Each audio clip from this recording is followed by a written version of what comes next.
This is an installment of a developing series of memes and writings that I'm modeling after Tony Robbins' direct and fearless approach with his clients. Also, thanks to Jordan Peterson, as he has helped us to understand that it is okay to be dangerous. We must, in fact, have the capacity to inflict harm in our own defense, or we have no real power to stand at all. For some of us, our most formative memories are traumatic, like Luke Skywalker. Our aunt and uncle were slain, and now we are moving at hyper speed in the Millennium Falcon with our new master Obi-Wan, the smuggler Han, and the dog man Chewbacca. Everyone is playing their part to get Luke to this conflict with his dark father.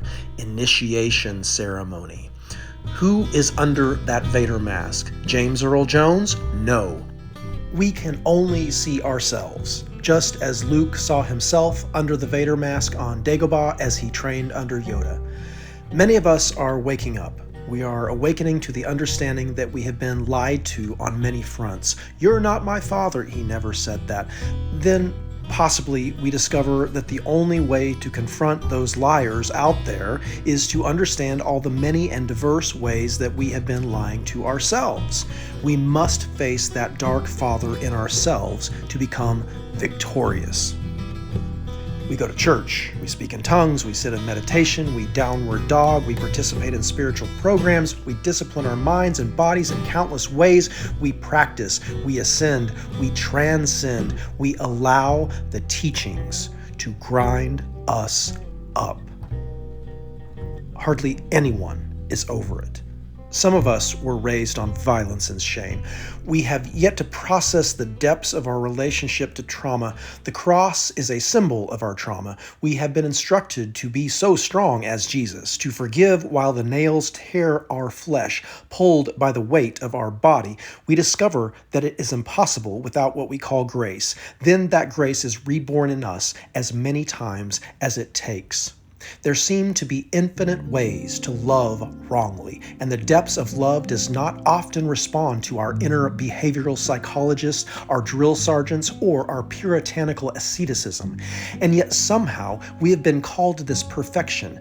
"Be perfect as I am perfect," I heard my cosmic teacher say. "Transcend the vengeance in yourself. I'll send my spirit," he said, Jewish accent mine.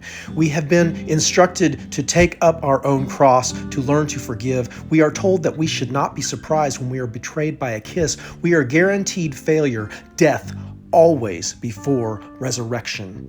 As we arise from the dominating colonialism of a Christ message long ago appropriated by an empire's materialism, we are still confused in a world of false martyrs. We give our own power away almost perpetually as we try to imitate a corporate Jesus, a Jesus that will not betray the lies that allow us to be comfortable living in a land secured through genocide and slavery, manifest destiny.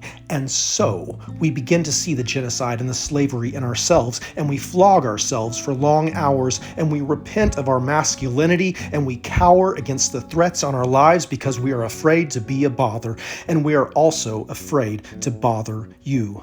Bother as both noun and verb. "Oh, brother, where art thou?" The longer we stare into the abyss, God-gazing, the more we realize that hardly anyone is really over the violence. Our elders were pretending to be okay. "Fake it till you make it," they said. Once we seek God for some time on these matters, we begin to see how everyone else is suffering too. We begin to see that this help that our healthcare provider told us to reach out for is actually not there. Our collective wisdom is very low. Where are the elders of wisdom? We are told that there is help to be found, that we will be cared for if we continue our role as cog, paid wage treadmill promises. Some of us point our fingers at the government with disgust, wondering why they aren't taking care of us better. Is pulling ourselves by our bootstraps even a thing now? I don't think it ever was. It's time for spirit to rise up in the people. It's time to go to work. I'll see you out there in that field, beyond right and wrong. Some of us were raised on violence and shame. We were told to be quiet. It often makes our family uncomfortable when we talk about what happened. We were told that we should be over it by now, but we're not over it. And we've come to know that actually hardly anyone is over it. And I think that's why all these gender and ethnicity issues are so important right now. We're just getting a chance over and over and over again to look at the trauma, and it's not going to go away until it is embraced by the deepest possible love that we can all allow to come about. We must get over ourselves. We are getting over ourselves.